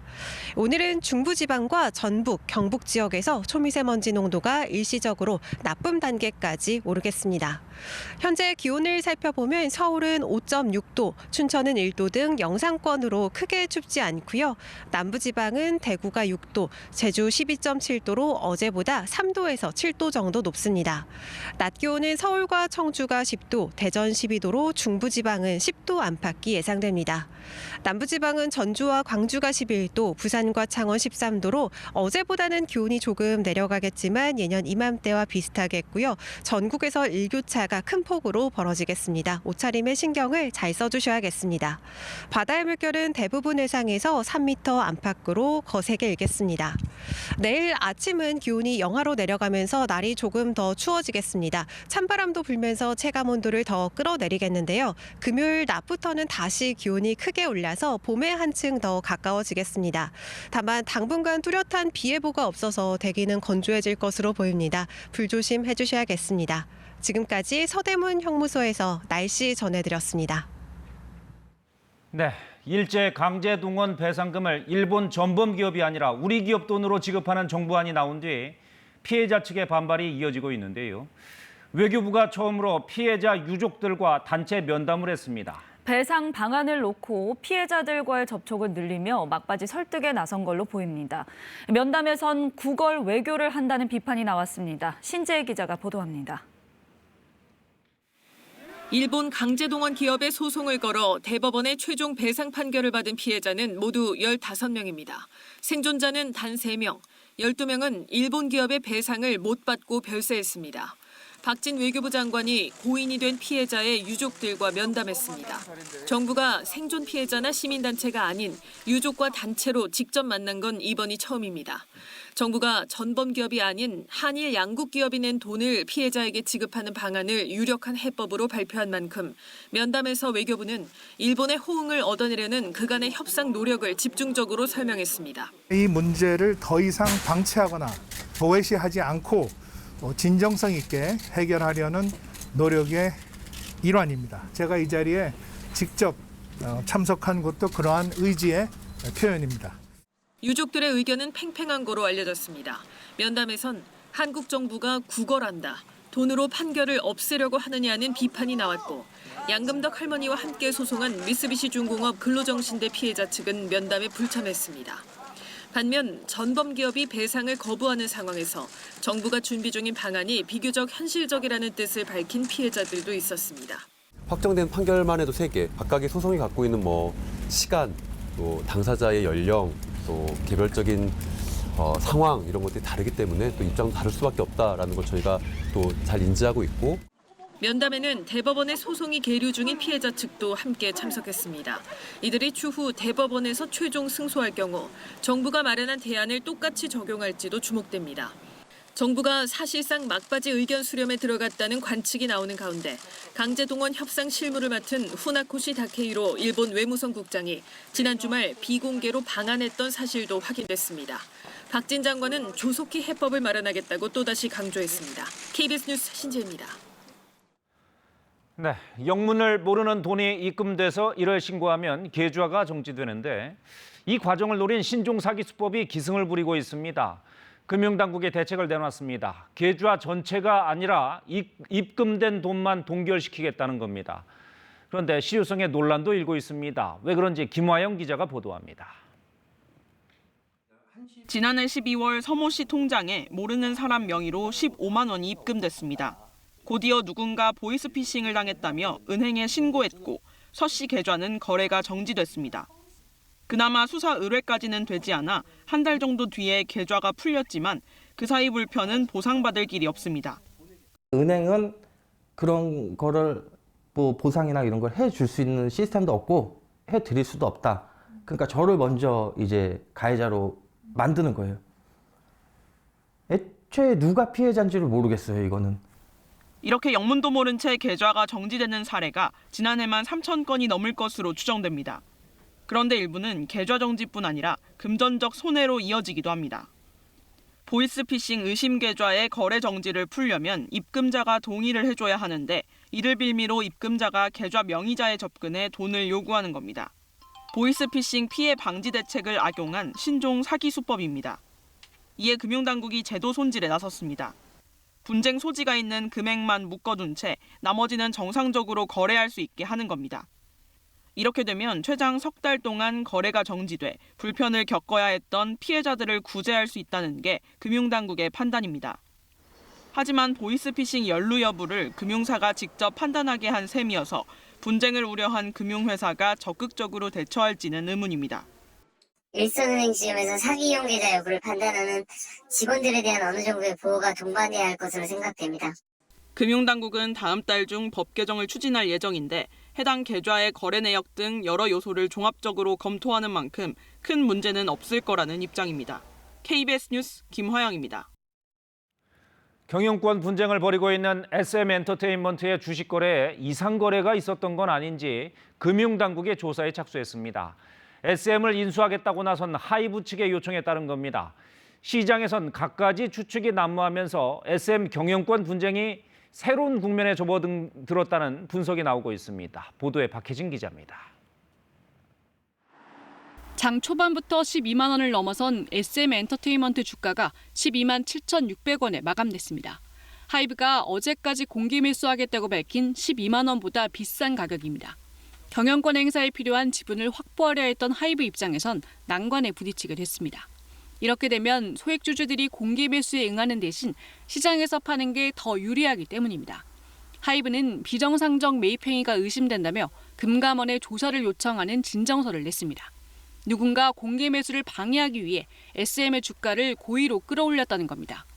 SM 주가는 공개 매수 발표일인 지난달 10일부터 14일까지는 12만 원에 미치지 못했지만 16일엔 역대 최고가인 13만 3,600원까지 치솟았습니다. 그런데 같은 날 IBK 투자증권 판교점에서 의문의 기관이 약 68만 4천 주, SM 주식 하루 거래량의 15.8%에 해당하는 주식을 매수한 것이 확인됐습니다. 어제도 SM의 주식을 1,000억 원 넘게 사들인 주체가 있었습니다. 현행법에서는 상장 주식의 매매를 유인하기 위해 시세를 변동시키는 매매 행위 등을 금지하고 있습니다. 결국 금융감독당국과 한국거래소가 불공정 거래 여부를 파악하기 위한 예비조사에 착수했습니다. SM의 경영권을 두고 분쟁이 시작된 데다 시장에 관심이 집중된 종목인 만큼 법 위반 여부를 살피고 있다고 밝혔습니다. 주가를 끌어올린 주체를 두고 시장에선 여러 추측들이 나오는 상황. SM 경영권 분쟁이 2라운드에 접어들었다는 전망이 나오고 있습니다. KBS 뉴스 박혜진입니다. 중앙재난안전대책본부는 중국발 입국자의 PCR 양성률이 떨어지면서 오늘부터 중국발 입국자에 대한 입국 후 PCR 검사 의무를 해제하는 등 방역 조치를 추가로 완화했다고 밝혔습니다.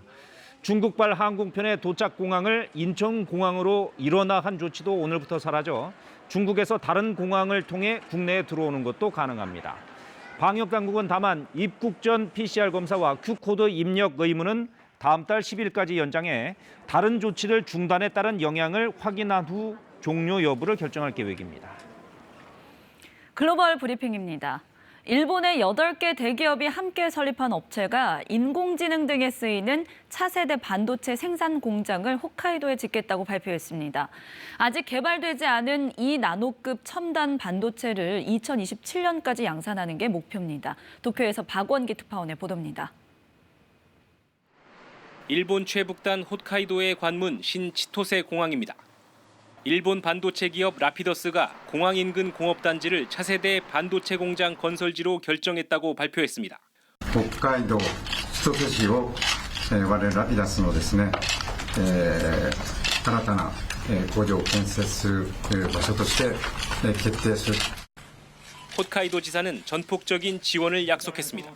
半導体の研究者や技術者今最も必要とされるそういった人材が、この北海道に集積をされていくということも期待がされますので 라피더스는 양자 컴퓨터와 인공지능 등에 쓰일 차세대 반도체 양산을 목표로 토요타와 소니, 소프트뱅크 등 일본의 8개 주요 기업이 지난해 11월 공동 설립했습니다. 세계에서 아직 생산 기술이 확립되지 않은 2나노 공정의 반도체를 2027년부터 양산하겠다는 계획인데 5조 엔, 우리 돈 약 48조 원을 투자할 방침으로 알려졌습니다. 한국, 타이완에 비해 10년 이상 뒤처진 것으로 평가받는 반도체 기술 수준을 향상하기 위해 미국 IBM 등과도 손잡았습니다. 일본은 이미 반도체 위탁 생산 분야 세계 1위 업체인 TSMC 공장을 유치하는 등 해외 기업을 끌어들이고 정부 지원을 강화하면서 자국 내 반도체 생산에 박차를 가하고 있습니다. 半導体の重要性っていうのがますます大きくなっている。その問題から逃れることはできないわけですね。その目の前にある問題にいかに正面から立ち向かっていくかということが重要なわけで。 일본의 이런 움직임엔 미중 대립 속 반도체 패권 경쟁에서 결코 이탈해선 안 된다는 위기의식이 깔려 있습니다. 이런 위기는 비단 일본에게만 해당되는 건 아닐 것입니다. 도쿄에서 KBS 뉴스 박원기입니다.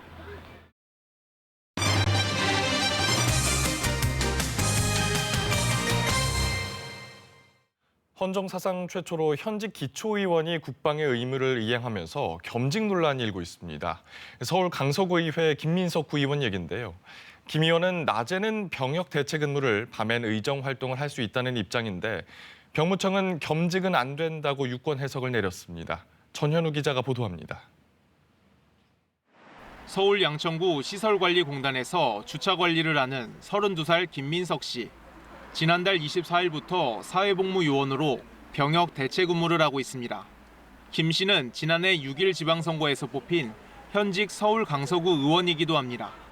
선거 당시에는 7급 재신체 검사를 받았었고요. 당선 이후에 4급 공익 판정을 받았습니다. 현재 양천구 시설관리공단에서 근무하고 있습니다. 문제는 병역과 의정 활동을 함께 할 수 있냐는 것. 김 구의원은 헌법재판소가 군 대체 복무자는 정당에 가입할 순 없지만 정당 관련 활동은 가능하다고 판결해 국민의힘을 탈당하고 기초의원직을 병행 중이라고 주장합니다. 또 병무청 훈령에 복무기관장의 허가가 있는 경우 겸직이 가능한 걸로 돼 있어 해당 승인도 받았다고 말합니다. 그런데 병무청은 김 구의원이 군 대체 복무를 시작한 뒤 겸직 활동을 할 수 없고 고발 조치도 할 수 있다고 경고했습니다. 병무청에서는 겸직이 불가하다고 위반을 하게 되면 이제 경고 처분이 되고요. 4회 이상 또 경고를 받으면 고발까지. 이에 병무청 허가를 전제로 겸직을 승인했던 시설관리공단도 승인을 취소했습니다.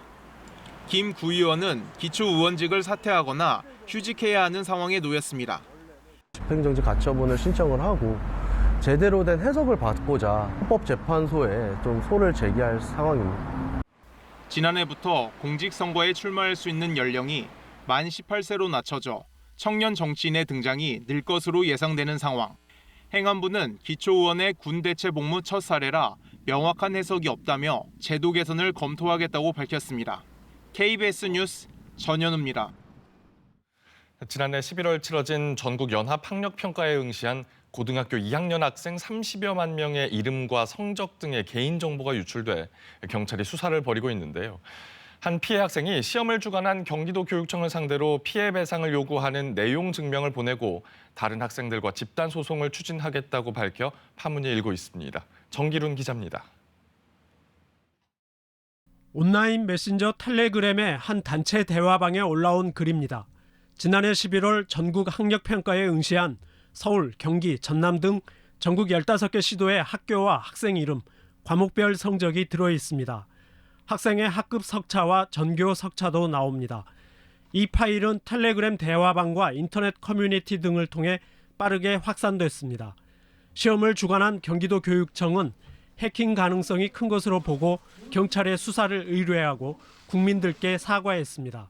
전국 연합 학력평가 성적 자료 유출로 인해 국민 여러분께 많은 심려를 끼쳐드린 점 진심으로 사과의 말씀드립니다. 하지만 파문은 쉽게 가라앉지 않고 있습니다.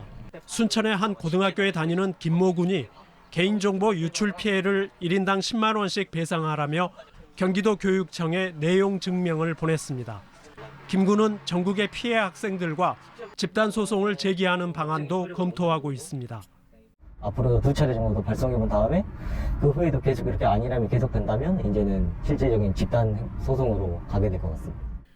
이에 대해 경기도 교육청 관계자는 피해 학생 보호에 노력하고 있다면서 김 군의 내용 증명에 대한 대응 방안을 찾겠다고 밝혔습니다. KBS 뉴스 정길훈입니다. 이르면 올봄 후쿠시마 원전의 오염수 방류를 앞두고 어제 전국의 농민과 어민이 제주에 모였습니다. 일본의 오염수 해양 방류는 우리 농업에 사형 선고를 내리는 것이라며 한 목소리로 반대했습니다. 허지영 기자가 보도합니다. 상복을 입고 관을 든 사람들. 제주 바다에 장례를 치르는 듯 관을 들고 행진합니다. 후쿠시마 오염수 방류에 반대하며 전국에서 모인 농어업인들입니다. 이들이 도착한 곳은 제주 시내에 있는 일본 총영사관. 일본 정부의 결정에 항의하며 영사관 진입을 시도하기도 했습니다.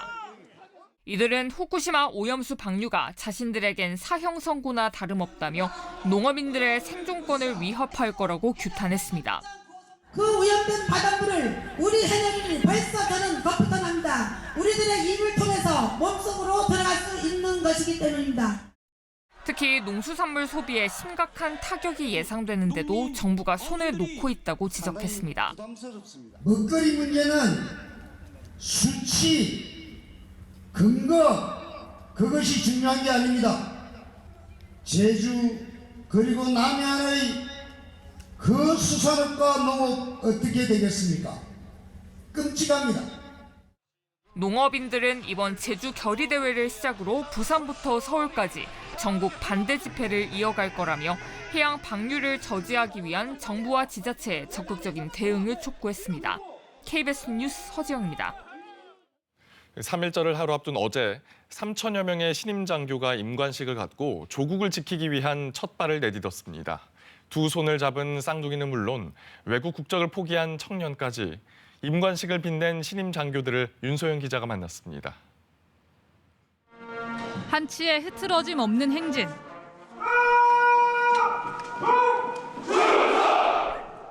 우렁찬 목소리에서 용맹함과 패기가 묻어납니다. 대학 생활을 하며 군사 훈련을 받아온 육해 공군과 해병대 학군사관 후보생이 신임 장교로 당당히 첫 발을 내딛는 순간입니다. 키도 이목구비도 비슷한 쌍둥이 신임 장교는 애국심까지 똑 닮아 같은 날 같은 자리에서 해병대 소위로 임관했습니다. 서로 힘든 부분을 서로 보완해주고 또 힘들 때마다 서로 의지가 되다 보니까 훈련도 훨씬 수월하게 할 수 있었던 것 같습니다. 김군기 소위는 2개의 군번줄을 갖게 됐습니다. 2년 전 육군 복무를 마쳤지만 군인 아버지의 대를 이어 또 한 번의 장교로 입대하며 조국 수호를 약속했습니다. 솔선수범하는 모습에 큰 감명을 받았습니다. 아버지께서 정말 자랑스럽다고 하셨습니다.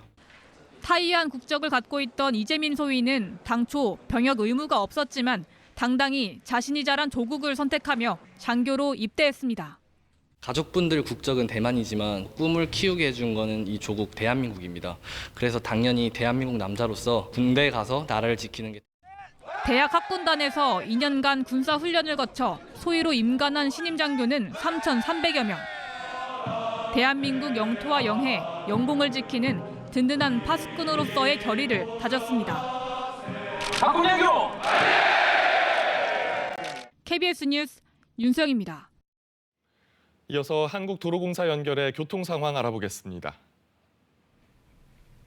오늘 공휴일이긴 하지만 주말과 붙어있는 연휴가 아니라서 지방까지 멀리 놀러가는 차는 많지 않겠습니다. 오늘 고속도로의 예상 교통량 443만 대로 평소 주말보다도 적을 것으로 전망합니다. 지금도 막히는 곳은 거의 없는데 사고가 났습니다. 중앙선 춘천 방향으로 단양 팔경 휴게소 입구에 난 화물차 사고인데요. 한눈에 봐도 사고 차량과 간판의 파손 정도가 심해 보입니다. 휴게소 진입도 통제 중이니까 참고해 주시기 바랍니다. 수도권 제일순환선 일산에서 판교 방향 중동 나들목 하위 차로에는 고장난 버스도 서 있으니까 주의해 주시고요. 이렇게 조심해야 할 구간들만 염두에 두신다면 막히는 곳은 거의 없어서 수도권 제1순환선이나 서울 양양선 이용해 근교 떠나기도 괜찮습니다. 다만 광주 원주선은 원주 방향으로 초월터널 부근에서 이제 막 정체가 시작이 됐고요. 경부선도 서초 주변으로는 양방향 속도 떨어지는 구간 확인됩니다. 안전띠 모든 좌석에서 착용해 주시고요. 고속도로 교통방송이었습니다.